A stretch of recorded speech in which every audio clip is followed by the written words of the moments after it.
UP से आते हैं और बेबाकी से अपनी बातों को मधेपुरा में रखे हैं। हजारों जो सुनने वाले आए हुए थे, कई बातों को बारीकी से रखे हैं। और योगेंद्र यादव लगातार बड़े बड़े आंदोलन में शामिल होते हैं, अपनी आवाज़ को बुलंद करते हैं। तकलीफ़ें, दिक्कतें और समस्याएं कितनी आती हैं जब आप इन काम को करते हैं, और ये इतना ताकत कहाँ से आती है?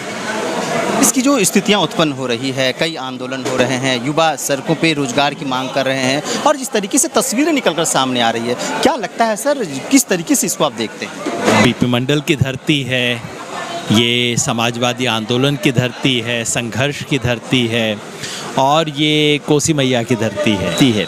लेकिन ये देश बचे, चूँकि 2024 का चुनाव कोई लोकसभा का चुनाव नहीं है, ये आप यूँ समझ लीजिए कि देश की संविधान सभा का चुनाव है।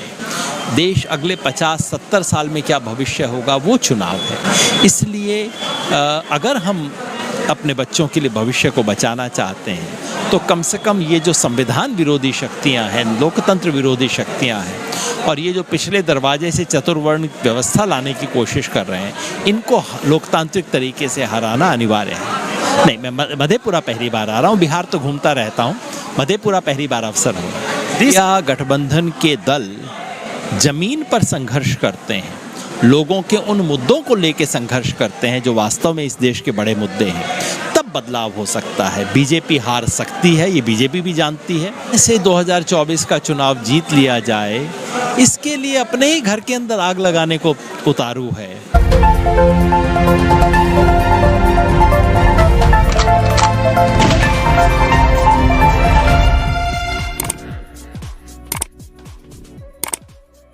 हाँ, मधेपुरा पहुंचे हैं, यूपी से आते हैं और बेबाकी से अपनी बातों को मधेपुरा में रखे हैं। हजारों जो सुनने वाले आए हुए थे, कई बातों को बारीकी से रखे हैं और सुनने काफ़ी तालियां भी बजी है। सर, बहुत बहुत शुक्रिया। आप अन्ना हजारे किसान आंदोलन में आपका काफ़ी बड़ा चेहरा निकलकर सामने आया है। आज मधेपुरा पहुँचे हैं, क्या प्यार मोहब्बत, और सर किस तरीके से देखते हैं मधेपुरा आए हैं? बहुत अच्छा लग रहा है। ये बीपी मंडल की धरती है, ये समाजवादी आंदोलन की धरती है, संघर्ष की धरती है, और ये कोसी मैया की धरती है। मेरा एक इमोशनल लगाव रहा है, क्योंकि मैं फणीश्वर नाथ रेणु को पढ़ के बड़ा हुआ हूँ, तो इसलिए इस इलाके से लगाव रहा है। आके बहुत अच्छा लगा, बहुत जाना, और मंडल जी की जयंती के बहाने हमने इस देश में मंडल का नामक जो विचार है, यानी कि सामाजिक न्याय का जो विचार है, उसकी क्या दशा है, उसकी क्या दिशा हो सकती है, उसके बारे में चर्चा की। इसलिए मुझे यहाँ मंडल भवन में आके बहुत अच्छा लगा। सर, ये पहली बार आए थे, इससे पहले भी आना? नहीं, मैं मधेपुरा पहली बार आ रहा हूँ, बिहार तो घूमता रहता हूँ, मधेपुरा पहली बार अवसर हो। देश की जो स्थितियां उत्पन्न हो रही है, कई आंदोलन हो रहे हैं, युवा सड़कों पे रोजगार की मांग कर रहे हैं, और जिस तरीके से तस्वीरें निकलकर सामने आ रही है, क्या लगता है सर, किस तरीके से इसको आप देखते हैं? मैं समझता हूँ कि जो सत्तारूढ़ दल है, वो इस वक्त इस देश की नींव को हिलाने की कोशिश कर रहा है। किसी तरह से 2024 का चुनाव जीत लिया जाए, इसके लिए अपने ही घर के अंदर आग लगाने को उतारू है। चाहे मणिपुर हो, नूह हो, देश के बाकी सब इलाके हों, ये तो एक तरह से गृह युद्ध की भूमिका बना रहे हैं इस देश में। इसलिए जो कोई इस देश को बचाना चाहता है, जो कोई इस देश के संविधान को बचाना चाहता है, जो सामाजिक न्याय को बचाना चाहता है, उन सब लोगों को कमर कस के 2024 में अपनी भूमिका तय करनी होगी, और इतना सुनिश्चित करना होगा कि और कुछ हो, पार्टी आए जाए रहती है, लेकिन ये देश बचे। चूँकि 2024 का चुनाव कोई लोकसभा का चुनाव नहीं है, ये आप यूँ समझ लीजिए कि देश की संविधान सभा का चुनाव है। देश अगले 50-70 साल में क्या भविष्य होगा, वो चुनाव है। इसलिए अगर हम अपने बच्चों के लिए भविष्य को बचाना चाहते हैं, तो कम से कम ये जो संविधान विरोधी शक्तियां हैं, लोकतंत्र विरोधी शक्तियां हैं, और ये जो पिछले दरवाजे से चतुर्वर्ण व्यवस्था लाने की कोशिश कर रहे हैं, इनको लोकतांत्रिक तरीके से हराना अनिवार्य है। 2024 में चुनाव है, इंडिया और एनडीए को लेकर कई तरह की बातचीत कर रही है, लेकिन सर आपको क्या लगता है, आप लगातार ज़मीनी स्तर पे काम करते हैं, लड़ाई लड़ते हैं, गरीबों की बात करते हैं, तो क्या लगता है 2024 में तस्वीरें क्या निकल कर सामने आएंगी? बीजेपी जितना भी कह ले, सच बात यह है कि बीजेपी हिली हुई है, घबराई है, खासतौर पे इंडिया के बनने के बाद से।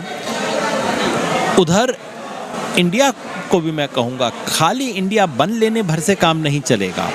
अगर इंडिया गठबंधन के दल जमीन पर संघर्ष करते हैं, लोगों के उन मुद्दों को लेकर संघर्ष करते हैं जो वास्तव में इस देश के बड़े मुद्दे हैं, तब बदलाव हो सकता है। बीजेपी हार सकती है, ये बीजेपी भी जानती है, इसीलिए इतनी बौखलाहट में सब चीज़ें कर रही है। लेकिन इंडिया जीत सकता है, ये मान के न चलें, उसके लिए ज़मीन पे संघर्ष और लोगों के सचमुच के मुद्दे उठाने। योगेंद्र यादव लगातार बड़े बड़े आंदोलन में शामिल होते हैं, अपनी आवाज़ को बुलंद करते हैं। तकलीफ़ें, दिक्कतें और समस्याएं कितनी आती हैं जब आप इन काम को करते हैं, और ये इतना ताकत कहाँ से आती है? जब आप ऐसे सवाल उठाएंगे जो सत्ता नहीं उठाना चाहती, तो तकलीफ़ तो होगी ही। और ख़ास तौर पे इस तरह की अगर एकदम अहंकारी सरकार हो, तो वो तो जितना किया है उतना कम है, और भी करेंगे, हम जानते हैं। लेकिन वही तो इंसान की परीक्षा होती है। अगर कोई बहुत आसान और अच्छे काम हैं तो दुनिया में कोई भी कर लेगा। कठिन काम है वही तो करने लायक है। मैं समझता हूँ मेरा सौभाग्य रहा कि मुझे ऐसे गुरु मिले, ऐसे साथी मिले जिनसे मुझे बहुत प्रेरणा मिली, जिनसे सीखने को बहुत कुछ मिला। और उनकी संगत से कहीं ना कहीं थोड़ा असर पड़ा होगा। किशन पटनायक को मैं याद करता हूँ। बिहार के जन आंदोलनों के कितने ही साथी हैं जिनसे प्रेरणा ली है, जिनसे सीखा है। तो मैं समझता हूँ कि उन सब की संगत का असर है कि उनकी हिम्मत को देख देख के खुद भी हिम्मत आ जाती है। फेसबुक पेज पे देख रहे हैं, पेज को लाइक करें, यूट्यूब चैनल पे देख रहे हैं, चैनल को सब्सक्राइब करें। बहुत बहुत शुक्रिया, धन्यवाद।